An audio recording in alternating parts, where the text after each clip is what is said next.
Hello, good afternoon, everyone. So today we'll be continuing on with our discussion about the low carbon fuel standards and cap and trade. So last time we talked a lot about kind of the origins of LCFS and some of the modeling that goes behind justifying some of the numbers that they use in the standards, and some of the modeling that also help sort of put together that framework for its design. Today with LCFS, we're going to be focusing on one specific aspect of it, which I find particularly interesting, and that has to do with electricity. So LCFS has two main goals. It's the promotion of both the production and use of alternative fuels, and to promote the reduction in the carbon intensity of fuels. And so, you can think about how specific fuels are produced in order to get some credits from LCFS, make money, right? But electricity is kind of an interesting beast that is quite different from other traditional transportation fuels. So unlike other sort of alternative fuels, electricity supply isn't lacking. It's more sort of coming from demand from vehicles. And with electricity, one of the biggest problems is that it is also being used for a whole bunch of other things, right? And so we think about electricity as powering, your lights and your TVs and your computers. And in order to figure out what's being used for transportation, you need to come up with some way of measuring it. And so we'll talk about how that's currently implemented in LCFS. But you can imagine that this particular fuel is very different from, a producer of like a biofuel or hydrogen, where you can sort of dedicate that fuel specifically for transportation. In electricity, you can't really track where electrons are going and coming from. And then there's this broader question, which we'll maybe dive a little bit into, about the philosophy of LCFS, where a lot of people think that it's either meant to or should be used to also incentivize electric vehicle sales. And so we'll talk about that kind of from the perspective of a sort of a traditional economist, but also thinking about it in sort of the broader scheme of policies that promote electrification.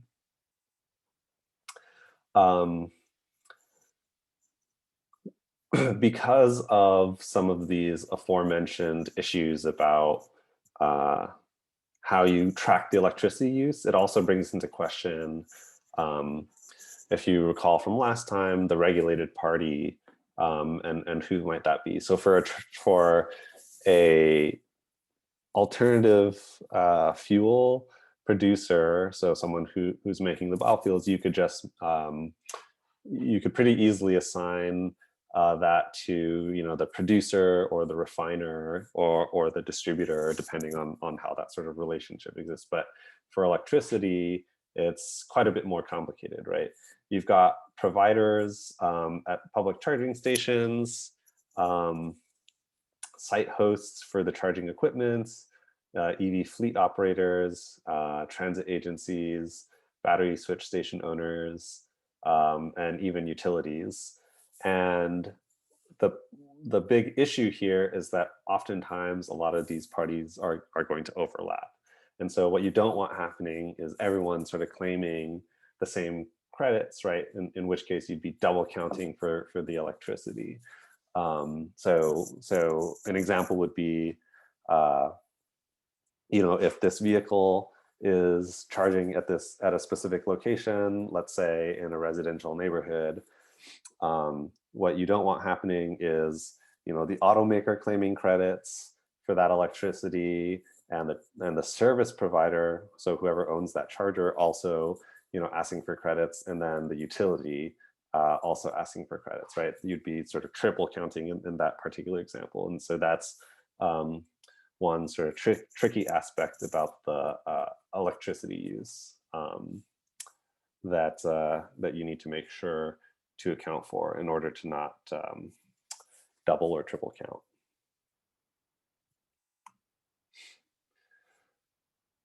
Okay, so of all of these sort of regulated parties, utilities are currently the sort of default credit generators. And there are lots of other entities who are starting to get in the game for LCFS credits.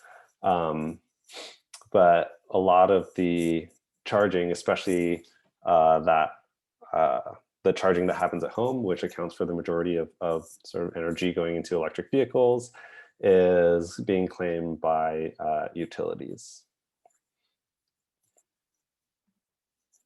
Okay.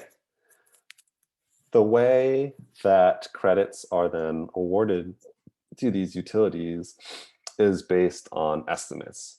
And the reason why we need to do this is because the only thing the utilities can really see from a meter is your sort of total electricity use. And unfortunately, we're not able to differentiate other loads in the meter relative to the electric vehicle. It all gets sort of added together, right? And so because of that, the estimation procedure by the Air Resources Board is all scaled to metered data.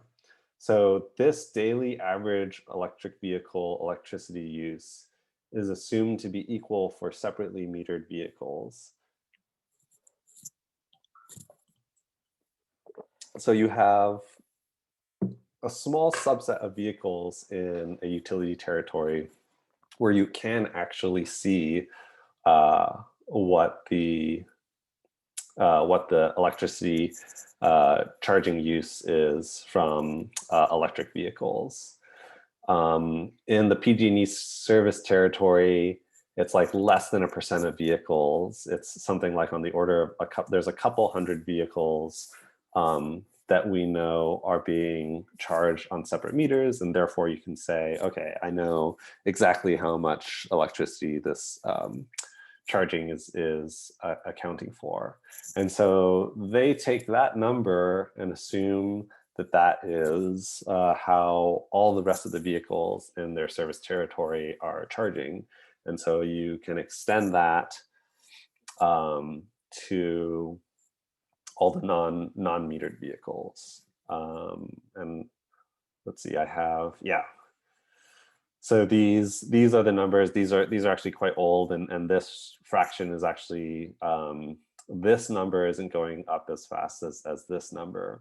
So in PG&E, the estimated number of electric vehicles, and then the number of known separately metered accounts. And so these account for less than 1% generally of the vehicles. And so hopefully you guys can see a bit of an issue here. The separately metered vehicles are likely coming from a different set of consumers, right? You can imagine that people who would own separate meters to sort of log the electricity being used in their vehicles might behave differently from sort of the rest of the electric vehicle owners. And so that becomes particularly problematic because if the rest of these vehicles, of these non-metered vehicles, behave differently, then you are sort of incorrectly allocating LCFS credits, and that could account for a large amount of money. There actually was a recent paper or working paper by some economists at UC Davis, as well as I think that work was also done with some professors at University of Chicago and UC Berkeley, where they looked at all of the data, all the meter data in PG&E. Oh, okay, hang on. So I see a question.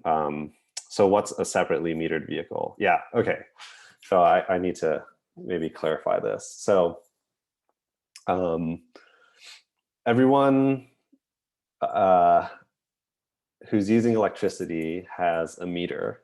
Okay, and the meter is used to determine how much electricity you use, and then PG&E will essentially read that meter to figure out how much you owe them to pay for the electricity.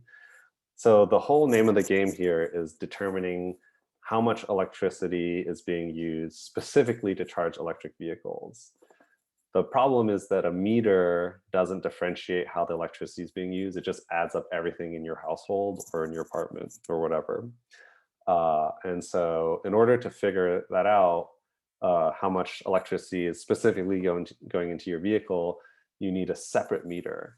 And that is really uncommon, right? There's only a couple, like I was saying here, there's only a couple people, a couple hundred people that account for less than 1% of the population who own an electric vehicle and have a separate meter so that the utility can tell how much electricity is going specifically just into the vehicle. Okay, and so where was I? So with there's another study. There's a study published by some economists who basically looked at all metered data, and then they combined it with registration data for electric vehicles to figure out exactly which meters were servicing households that own an electric vehicle. And they looked at the electricity consumption, the hourly electricity consumption before and after the electric vehicle was purchased, and then they could kind of try and estimate the electricity consumption based off of this before and after. And they actually found that the amount of charging at home was significantly lower than the ones being shown in the ones in examples with separate meters. That study has come under a lot of criticism, and I don't want to necessarily say if it's wrong or right, but at the very least, right, what they're showing is that this may be a very unreliable measure of how much electricity is actually getting used. Okay. So allocation of credits to utilities is a function of the electricity use and the electricity carbon intensity, right? Yeah, and one of the interesting things is that they use a constant carbon intensity for grid electricity. And that temporal, unfortunately, having a sort of constant value for carbon intensity, we know is not a very good representation for what the actual emissions are, nor does it give kind of a signal to drivers to necessarily charge at maybe better times, right? And so this is an example of the carbon intensity of the California grid. So in grams of CO2 per megajoule, you can see that in sort of the evening times, the emission rates are quite a bit higher than during the day when you have a lot of solar. And unfortunately, that means that that when you use this sort of uniform carbon intensity value, you potentially miss out on a lot of this temporal variation and potential for signaling people to charge at specific times. And there are some discussion. There were some discussions when the LCFS was updated to extend out to 2030, but it ended up not really happening. So accounting for temporal variation, you could send incentives via a credit revenue allocation rather than just as an annual credit allocation.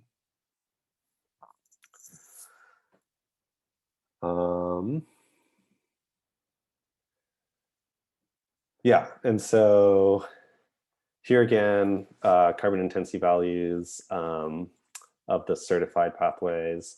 When you do the ER adjusted, the default for electricity is usually up here, but there are a lot of folks who are claiming pathways where you are fulfilling all the charging by use of renewables. And so this could be, for example, if you have like a dedicated renewable farm, or if you're purchasing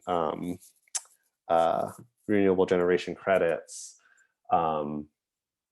that allow you to demonstrate that you are using renewable resources for electricity going into the vehicle, then that CI can be as low as essentially 0.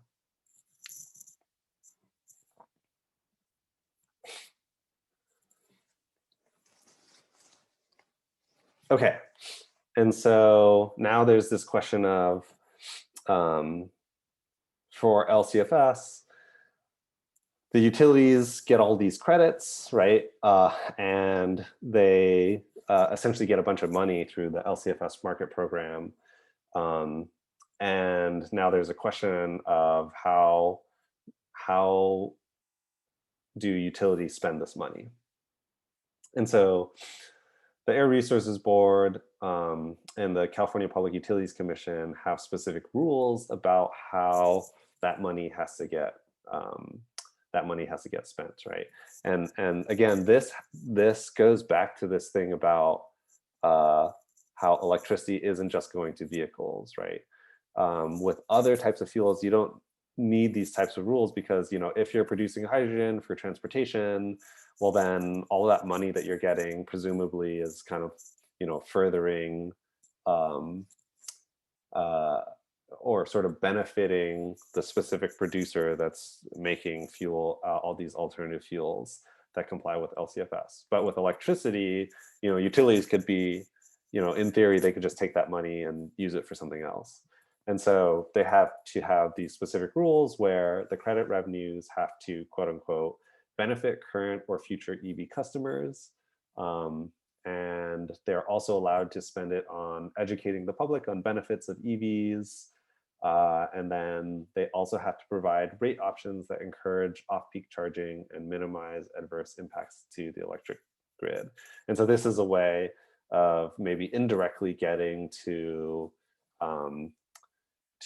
think about this CI temporal variation issue by forcing the utilities to offer time of use rates for electric vehicles. You can maybe somewhat replicate a price signal so that you can get charging behavior to line up with how carbon intensity looks like on the grid.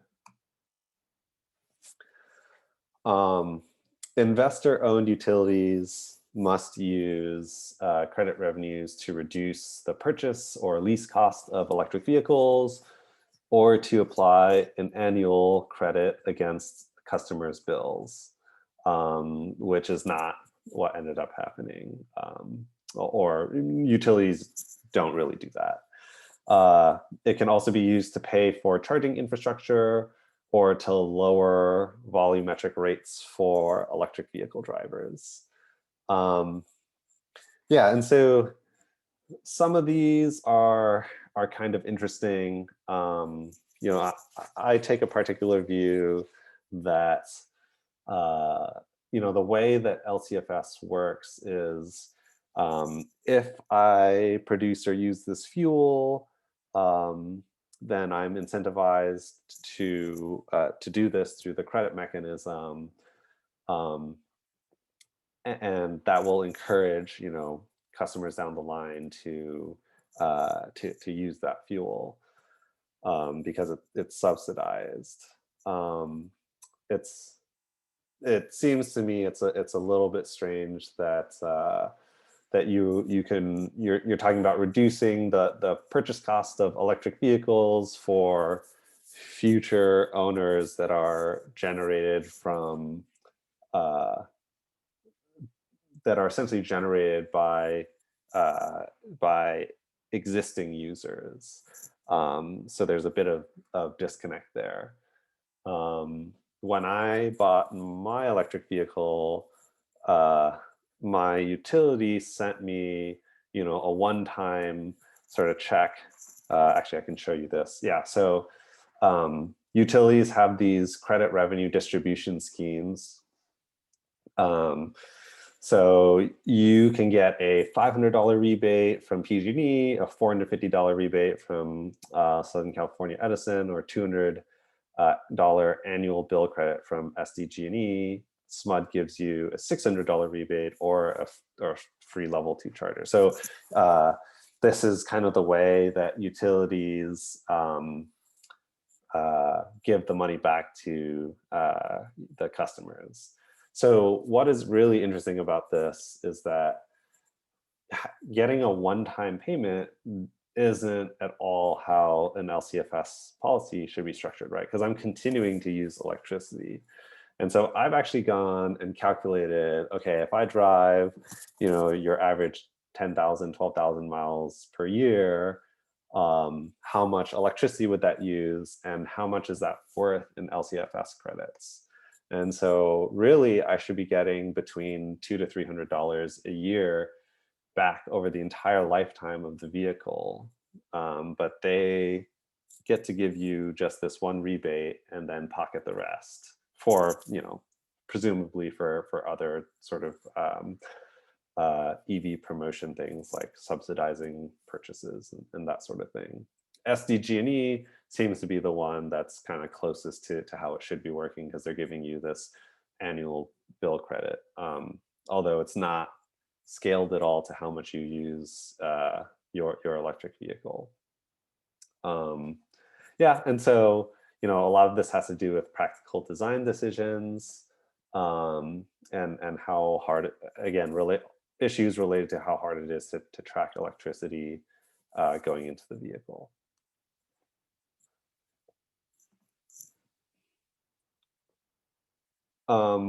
Evaluation of credit revenue allocation schemes. So the CPUC wants to encourage PEV adoption, give an equitable return to PEV drivers. Those are their sort of most important things. And then minimizing grid impacts and simplicity of the credit program. And so, yeah, that's really kind of why the utility programs are structured the way they are, with these rebates or bill credits or providing these chargers.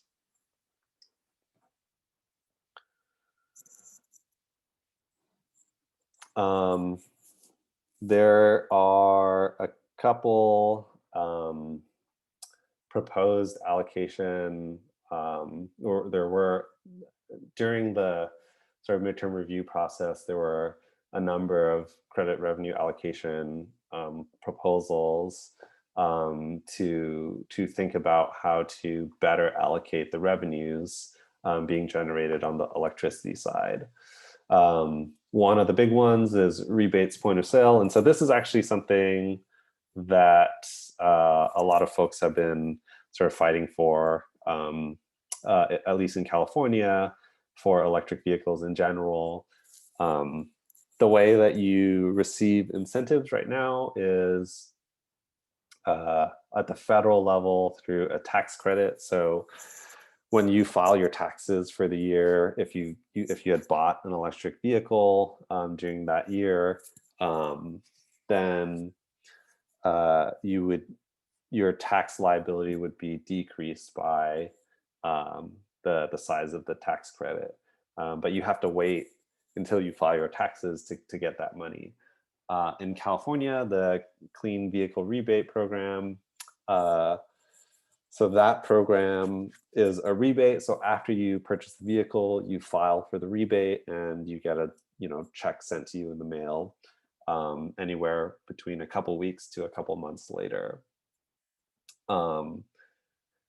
And both of those sort of waiting requirements can reduce the efficacy of the incentive. There's been some studies that have looked at this, particularly comparing the state of Washington, whose incentive is getting rid of the sales tax, and so that happens at the point of sale, and that tends to be dollar for dollar several times more effective. And so we could spend less money on rebates and get a similar sort of effect if you happen to do it at point of sale. The reason why that's not done in California, or was not done in California, is because with the CVRP, they wanted to limit the rebates to folks with a threshold income, and so the income verification process is what sort of takes a little bit of time. But actually, they've now sort of gotten around that and the new sort of incentive program in California will be offering rebates at the point of sale. It didn't happen through LCFS, but that was one of the big opportunities for it to possibly happen, and so that was kind of a big deal when LCFS was getting renewed.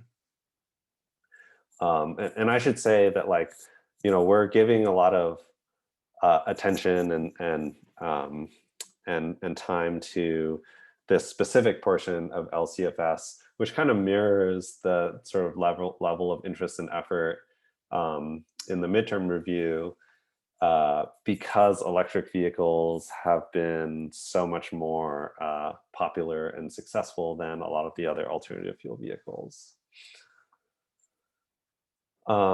Yeah, and the other one is annual bill credits, which we do see happening in some utilities, and that sort of better mirrors the way that LCFS functions, because you are continually using electricity. You're not just doing this sort of one-time payment.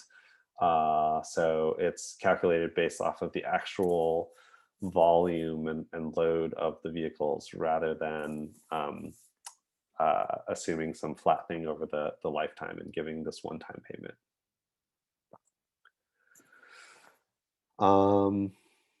Okay, so that kind of wraps up our discussion about LCFS. The success of LCFS has been well sort of quantified across many studies.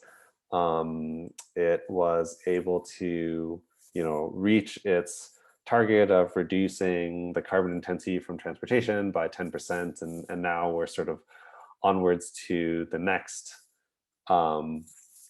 long-term target of 20% reduction by 2030.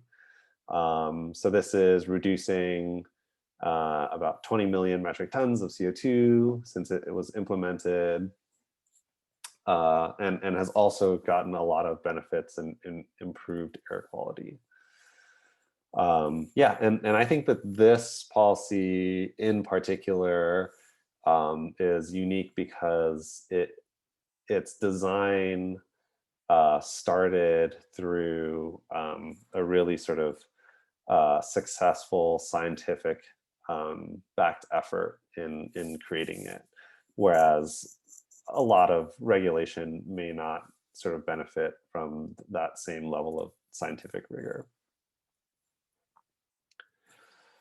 Okay, so I know it's a little bit early, but why don't we take a break right here, and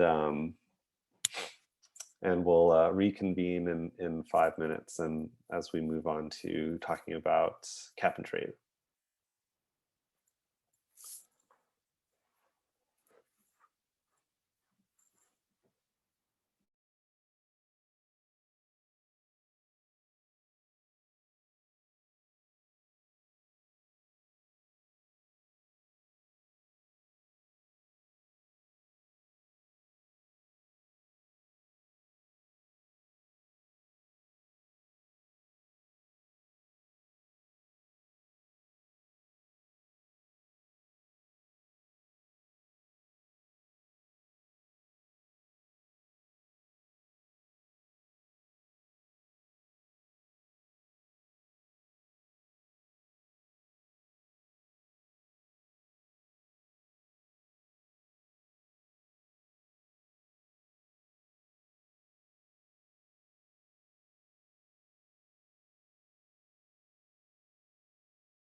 All right. Anyone have any questions about LCFS before we move on?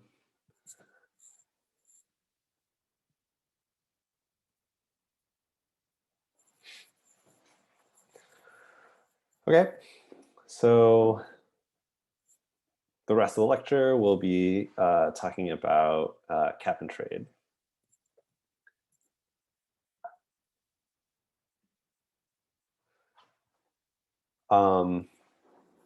So cap and trade is one of two sort of commonly thought of market mechanisms to internalize carbon damages. And so a lot of the policies that we've talked about before, so LCFS and CAFE, and others that we'll talk about later, such as the zero emission vehicle mandate, are command and control regulation. And so what that means is the regulatory party essentially makes a decision about specific targets that that the parties have to essentially meet. I guess you could argue that LCFS is somewhat market mediated in the fact that it's neutral across technologies, and there's like a market for the credits, but there's still kind of a specific standard that has to get followed. These market mechanisms are essentially reaching goals strictly through essentially pricing or caps on emissions. And so a carbon tax is fairly straightforward. You put a price essentially on your carbon emissions, and oftentimes when we think about what price that should be, depends on sort of how you value the damages coming from carbon. And one of the more sort of common references that we think about is the social cost of carbon numbers, which we've talked about before, that come out of a lot of the integrated assessment models and are kind of used as these gold standard for value of carbon by IPCC reports. Cap and trade ends up sort of introducing market prices through a different mechanism. And so essentially the way this works is you have permits that are also called allowances, or commonly called allowances, that are required in order for you to emit any carbon.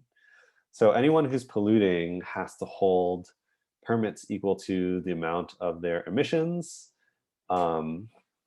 which is sort of the cap in the cap and trade. And in order to increase any emissions, they have to buy permits from others who are willing to sell these allowances or trade. Okay, so the way this works is that you see these two entities have a cap that is represented by this circle. Okay, and that circle basically says, hey, you're not allowed to emit any more than can fit in this area, right? You're not allowed to emit more than sort of X amount of carbon. And so if a company so happens to exceed that circle, then they need more allowances than they were awarded. And so the way that they can do that is someone else has some unused allowances, right? And you can give that, you can trade those allowances to this other company, in exchange for money. And so that's kind of the basic scheme of cap and trade, except you're operating over your entire sort of economy. And the other thing is that the way in which this reduces sort of carbon is that these caps, or the number of allowances, or you can analogously, you think of it in this sort of picture, that circle will decrease in size over time, and so effectively reduce the total amount of carbon emitted.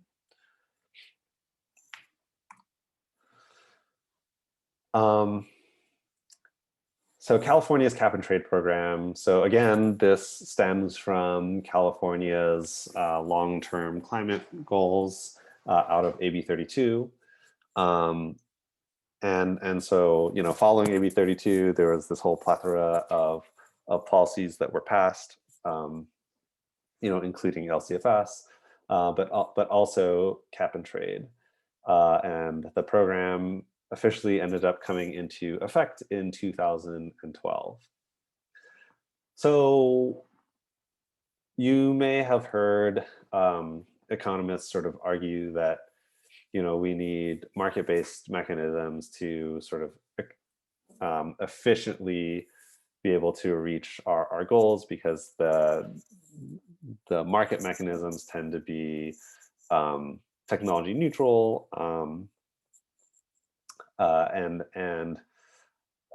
you can let the sort of market figure out what the most cost-effective solutions are for reducing carbon, as opposed to saying, okay, do this and do X and do Y, because you may not necessarily know if those are the best ways to achieve your carbon reductions. And so they'll say, we need to implement like a carbon tax or a cap and trade program. So the difference with California's cap and trade program is that it's probably a lot smaller in scope and scale than most economists would argue for, in order to reach your sort of climate goals. And the reason for this is that the cap and trade in California is only meant to do mitigation for the AB 32 targets to a small extent. So it's not meant to do all of the mitigation. And cap and trade was designed to complement the whole other suite of mitigation programs, right? So like ZEV and LCFS. And so it only accounts for a portion of the mitigation that is being done to meet AB 32, and that ended up increasing up to 29% in the scoping plan. So you can imagine that if cap and trade were actually designed to meet the requirements for AB 32, all of those allowance buckets, those circles in the previous diagram would essentially be a lot smaller than they are today.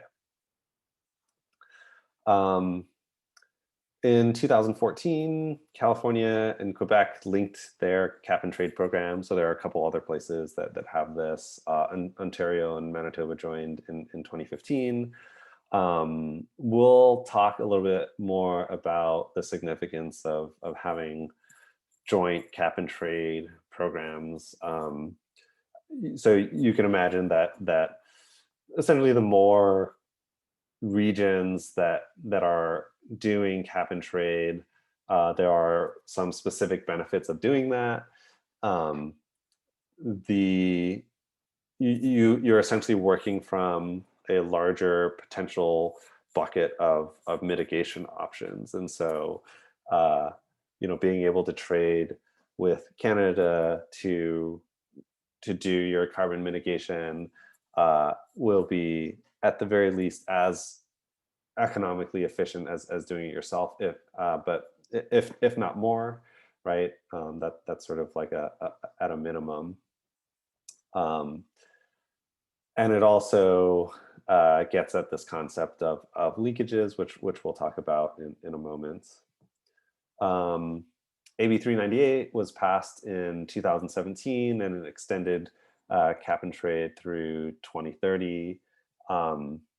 That was a pretty sort of controversial bill. This is right around the time where environmental justice communities and NGOs actually came out against the cap and trade because it doesn't do a good job in differentiating equity impacts.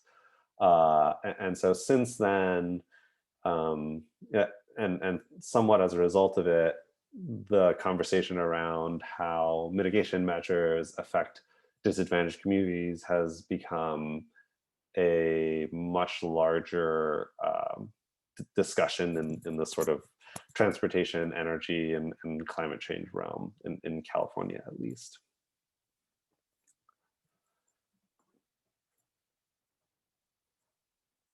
Okay, so this is the sort of basic structure of how the cap and trade program is going to decrease emissions over time. So you've got your allowance budget. So these are those circles, right, that allow for any entity to emit their emissions. And so these allowance budgets decrease over time, which is going to decrease your emissions projections,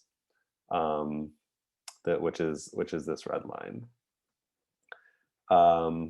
We'll talk about offsets in just a moment, but you can see that the total allowances go from somewhere around 425 millions of allowances for your GHGs per year down to about 200. And that equivalent for the actual emissions is seen on this red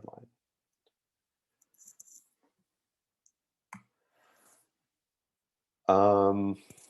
Okay, carbon offsets. This is kind of an interesting concept within cap and trade. So an offset is a credit for a verified emission reduction from a source outside the program, right? And so basically, in order for cap and trade to work, the regulatory entity has to go around and assign allowances throughout the entire economy sector. And everything sort of operates within the realm of the of all the entities who have been given allowances. But you can imagine that you could either miss some entity, or there is a potential for carbon reduction to an entity where it doesn't really make sense to give them allowances. So one example of that is of an offset would be a forestry program that will as a result of cap and trade decide to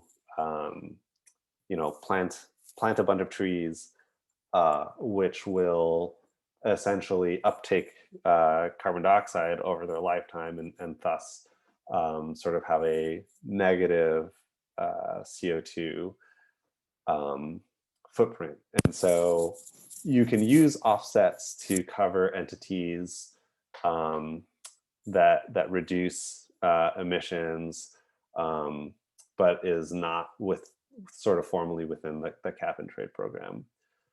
Probably one of the more famous ones is methane capture from livestock, actually. So this is coming from cows, and actually it's from cows burping due to the sort of diet they eat, and so that leads to a fairly large amount of greenhouse gas warming potential, since methane affects the climate to an order of extent several times larger than CO2. It's actually about 30 times worse. And so by reducing that, they are actually given some credits that they can use to trade with other entities in cap and trade.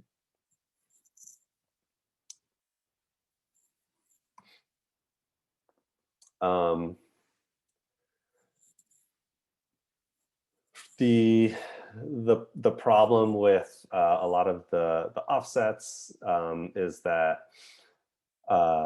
verification and sort of life cycle of a particular commodity is an important question. Like, do I get to, if I'm for example doing a forestry program where I have these assets that are absorbing carbon, do I get to award all of those credits immediately over the lifetime of the trees that I'm growing, right?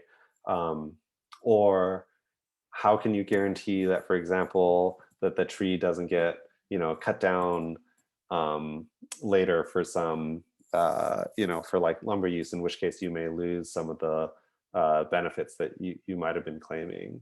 And so these are some of the sort of more difficult details that the cap and trade program has to work through. There's a lot of sort of nitty-gritty stuff that ends up happening, especially in the offset markets, that can be very tricky to account for.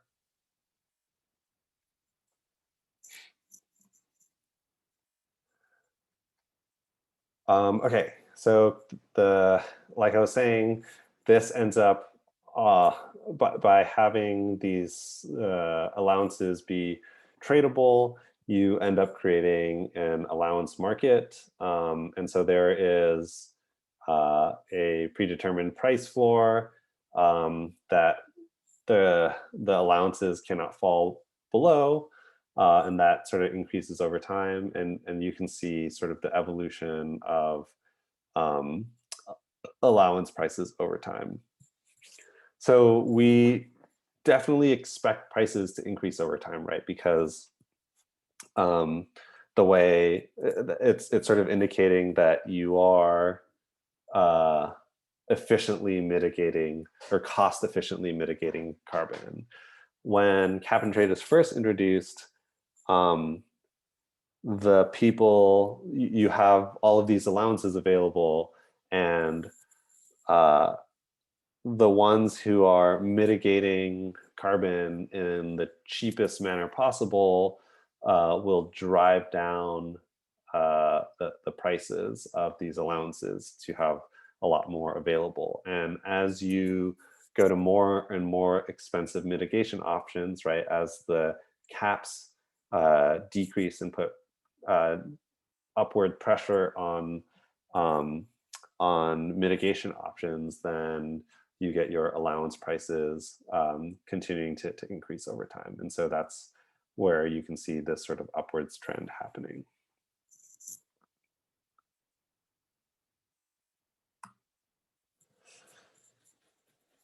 Okay, so how do you enforce cap and trade? So monitoring, reporting, verification, and there's a really sort of big stick here in that violations can lead to really, really extreme fines and jail time. And so compliance with cap and trade has not really been an issue, at least that I'm aware of, because the sort of punishment is so harsh. Okay, and so from here, as sort of a description of the program, there are a lot of sort of additional details to start thinking about, and so we'll think about now sort of connecting some of this with modeling work and studies that have looked at cap and trade and potential issues with it, or potential things to sort of watch out for.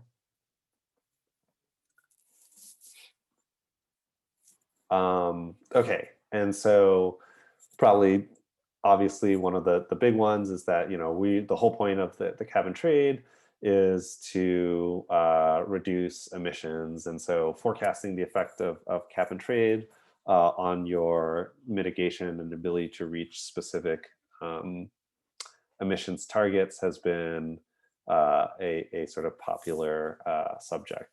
And so this is actually work done by an economist at UC Davis, Jim Bushnell, who actually was critical in a lot of the analysis and understanding for the legislature, especially in the most recent midterm review, and he's one of the sort of key subject matter experts in this area. And so broadly speaking, there are a couple sort of different ways in which we can see the emissions happening. And so here, this sort of stepwise red line is showing the annual cap levels. And so every year, those caps get reduced.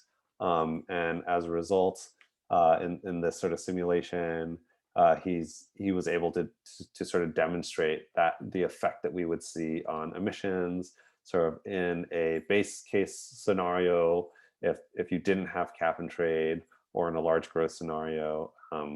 But you can see that by having these cap levels, we expect that the emissions will sort of decrease along this trajectory.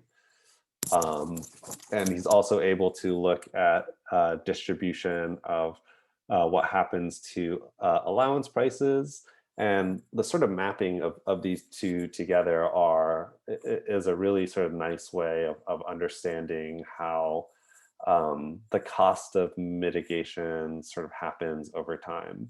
And when we think about the relevance of this sort of modeling effort with policy, it provides a lot of good information to policymakers and understanding the cost effectiveness of this particular strategy to abatement, right? We can think about not only, you know, how much cap and trade is going to cost specific, you know, entities within the program, but we can think about potentially, you know, how much revenue you'd be making from cap and trade, and allow policymakers to plan for, you know, how they use that revenue to sort of further their, you know, abatement or mitigation options. So really sort of key work in the cap and trade world. There's also been some work sort of criticizing or pointing out specific downfalls in cap and trade. And so this is a pretty interesting concept, and actually a fairly important one, especially given the events of last year and ongoing events. So let's say we're talking about transportation, and we have we're looking at VMT as a way of constructing our caps, because we want to essentially figure out what the oil consumption is and sort of how that relates to emissions. We can figure that out in a fairly straightforward way. So, okay, so you provide allowances to oil companies that sell gasoline with the expectation that growth will happen. And so suppose we were to go back in time and set our, let's say we're in 2005 or 2006, and we are doing a projection for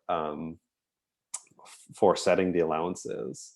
So if you didn't, if you weren't able to see this, you may sort of project this to go further along on this sort of trend line. And so you say, okay, we're actually going to decrease what's allowable by this dotted line, right? And so you set your allowances so that you decrease from what you think will happen. And then what actually happens is that you get this blue line, and this is a result of the recession and a whole slew of other factors that end up leading to lower VMT as well. And so what happens now is that this particular sector, right? So let's say we're figuring out allowances for oil companies. Now they have more allowances than they know what to do with, and so they can go and sell those allowances to other entities in the cap and trade market. And so in reality, you've actually provided a windfall for these oil companies. So if you mess up your projections, then this is a type of thing that can happen. And it may not even be you sort of messing up your projection. Maybe there's a crazy, pandemic that causes people to all of a sudden drive a lot less. And so, this is exactly what happened last year. And because of that, it suddenly you have all these companies that no longer need the allowances because the demand is lower than was expected, which means that your cap and trade program raises a lot less revenues. And that can have lots of really important impacts. So for example, that CVRP program, the rebates for electric vehicles that I was talking about, that money comes from cap and trade. And so last year, because of the reduction in cap and trade money due to lower demand from the pandemic, there's no money for electric vehicle rebates this year, and there's this whole reauthorization thing that they're doing, and they're restructuring the incentive program. And so at the end of the day, electric vehicle buyers will still able to be getting a different set of incentives, but right, this is the type of thing that can happen when the projections don't align with what you think.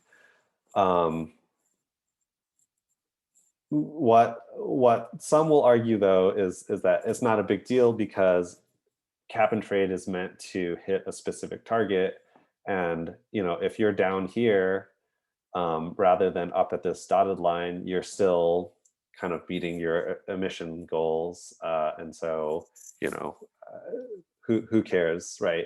That you're providing this sort of windfall, and that is definitely kind of a one way of looking at it. It's just that programmatically and from the implementation, it causes a lot of issues with how you are allocating the money and how you've sort of promised to spend some of that revenue from cap and trade.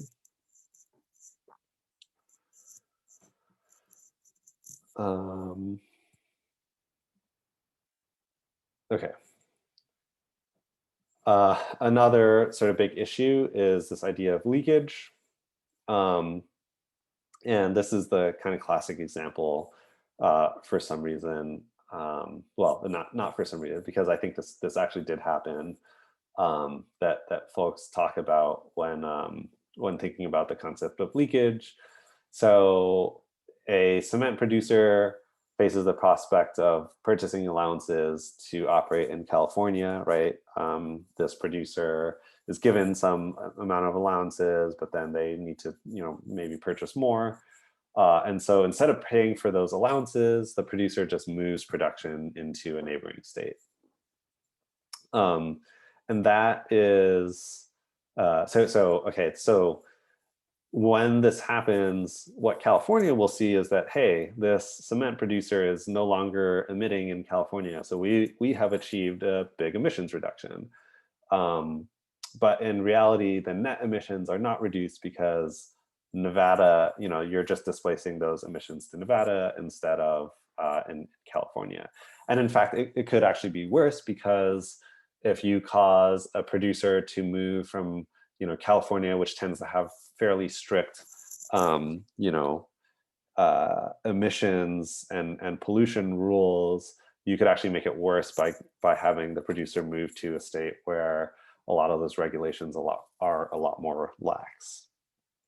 And so the cement industry is commonly cited in studies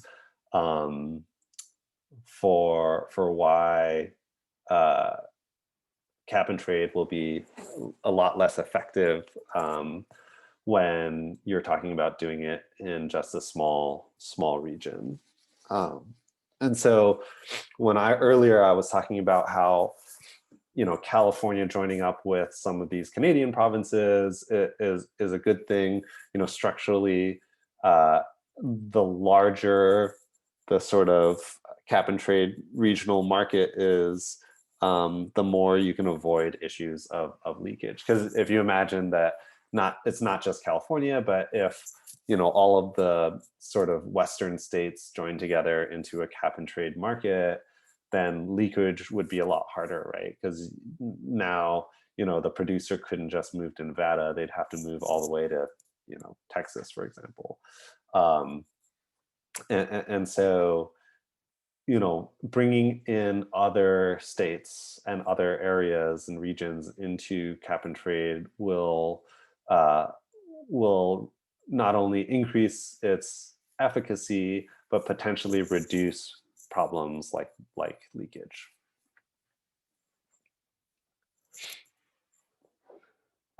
Yeah, and I should mention, I don't have a sort of citation here, but there are a number of papers that are sort of pointing this out. And so again, a lot of these issues were sort of brought up with under sort of scientific rigor, and identified that way, and have played sort of an important part in shaping the way that we are thinking about structuring cap and trade in the future.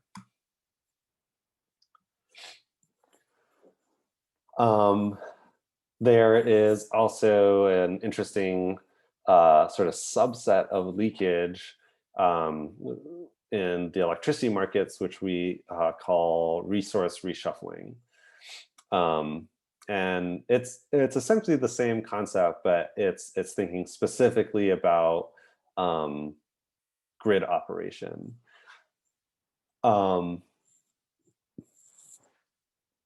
One of the problems, and this is in essence is quite a bit more difficult to address. You can have utilities that import coal from other regions. And so let's say you're in PG&E or you're in Southern California Edison, when you provide electricity to your customers, it's not only coming from power plants, in your service territory. You are importing from other locations in the state, and you're also importing from out-of-state regions as well. And oftentimes you actually have these long-term contracts to secure lower rates. And so, for example, a lot of Southern California utilities were importing coal power at very cheap rates from Arizona and Nevada. And when cap and trade happened, the utilities, because it'd be more expensive to pay for the allowances, a lot of utilities would divest from these long-term contracts, so that they could meet their sort of allowance obligations. And unfortunately, that means it doesn't mean that those coal plants just stop operating, right? So those coal plants will simply provide power to other customers, and and those costs are, you're essentially just increasing the electricity costs thanks to the allowances, but you're not actually decreasing emissions because those power generation sources are still in operation.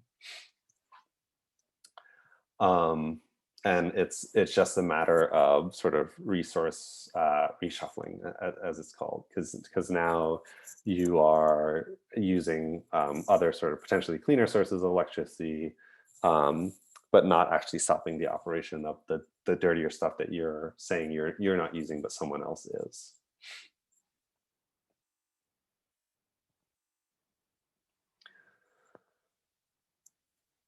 Yeah, and so this is a nice a nice little chart that shows this effect. And so what ends up happening is that in the CO2 emissions by region and by regulation. And so when you have your cap in place, it looks something like this, and then without the cap, it looks something like this. And so in actuality, even though you have the cap in place, when you sum up the emissions across all of the regions, it ends up looking fairly similar. And any displacement that is happening as a result of the cap in one region will actually be increasing emissions in another region.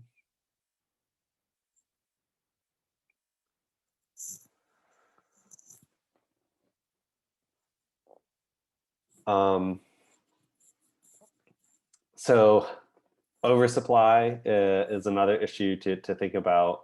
So you can have a large number of banked allowances. So you're allowed to hold on to allowances from year to year. And so at the very beginning, if it's really easy for you to meet the caps, you can hold on to those and then use them later, use the allowances later to sort of exceed your allowance requirements. And so here you can see what that looks like. So the actual emissions target is here in the sort of purple line, and then those annual caps are met by banking, or sorry, you exceed the caps and you end up having excess allowances banked, and then you use them sort of later on. And this is a way of allowing you to exceed the greenhouse gas target in any sort of particular year.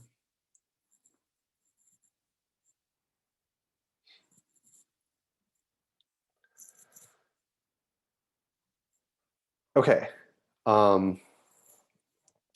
Secondary benefits of cap and trade. So again, this kind of touches back on some of the points that I was talking about earlier about how a lot of folks are starting to think about equity.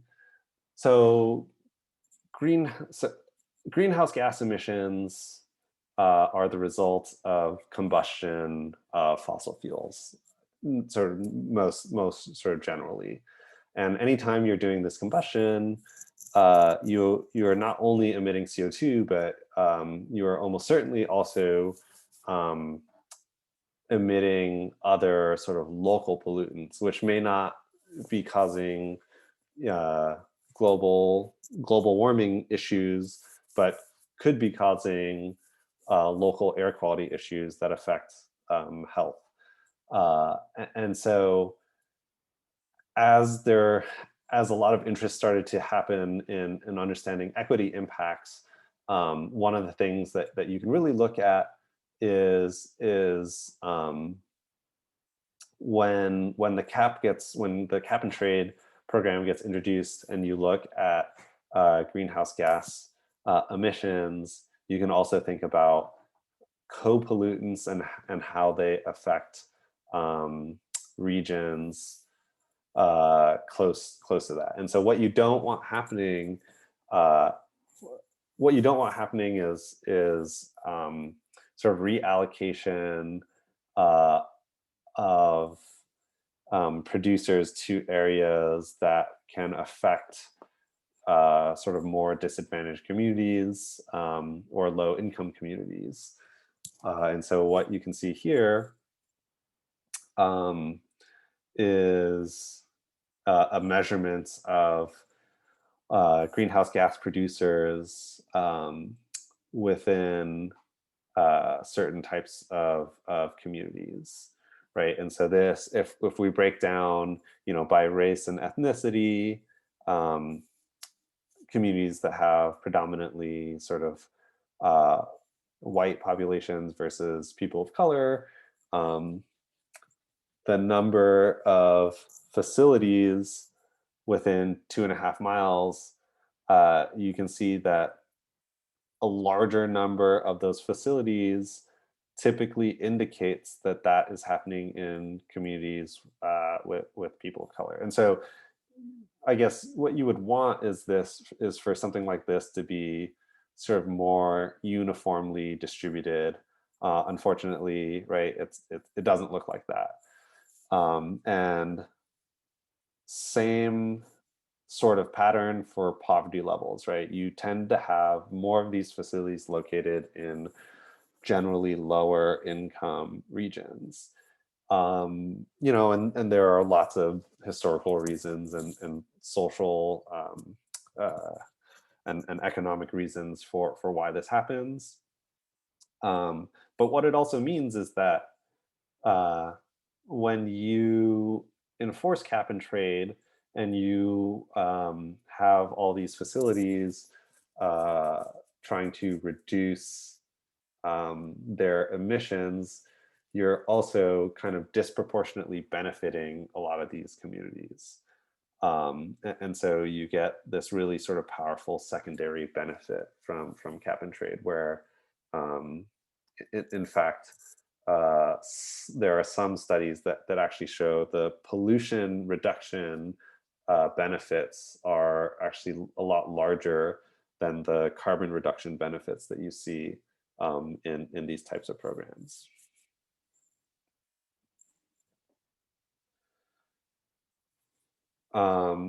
However, carbon offsets often limit the benefits that you would get from the largest polluters. And so this is, a critical insight that is stifling, that leads you to see how some of those benefits that you could be realizing are stifled. And so the change in emissions by industry sector is kind of a nice way of pointing this out, because you can actually go back here and look at all of these facilities and break it down by specific industries, and actually it ends up showing that the changes in total emissions, the ones that you would want in a lot of those communities, end up being not the ones that are the ones reducing the pollution. And so if there's some way of sort of making sure that that those particular offsets don't limit it from specific industries, then you could realize a lot more of those benefits. Yeah, and so all of these sort of different studies are contributing to the sort of broader body of knowledge about the operational aspects of cap and trade. It ends up being a lot more complex than I think many sort of advocates of cap and trade would have expected. But thanks to a lot of these modeling studies, there's a pretty good understanding that uh, uh, of how we can sort of better and more efficiently operate this particular regulation, and how we can pass how California helps to pass along that knowledge to other states, or other even other countries uh, in implementing a cap and trade program. Okay, so that's actually all I have for today. So we'll end a little bit early. I will stick around a couple minutes for questions. If anyone wants to talk a little bit more about LCFS or cap and trade, I'm happy to have a discussion about it. Yeah, otherwise I will see you guys on Monday next week.